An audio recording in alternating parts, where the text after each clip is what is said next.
Vice chairman PTI Shah Mahmood Qureshi ने मुज़ाकरात के मामले पर इत्तेहादी हुकूमत को मुनक़सम करार दे दिया। इस्लामाबाद में मीडिया से गुफ्तगू में वाज़ेह किया कि मुल्क को आईनी बहरान से निकालने की हर मुमकिन कोशिश की, लेकिन बात आगे नहीं बढ़ सकी।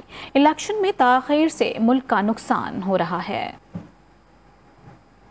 खुद तकसीम है कि वो मुज़ाकरात चाहते हैं या नहीं चाहते। हमने फिर भी कोशिश की कि मुल्क को कॉन्स्टिट्यूशनल क्राइसिस से बचाया जाए, लचक दिखाई। अब उसके बाद मैं समझता हूँ कि PDM की सरकार को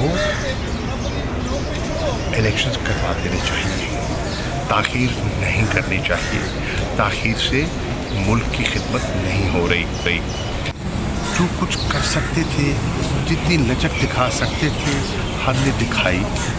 बात आगे ना बढ़ सकी। 14 मई से आगे हमने सुप्रीम कोर्ट को अपना मौक़िफ़ इन राइटिंग भिजवा दिया है।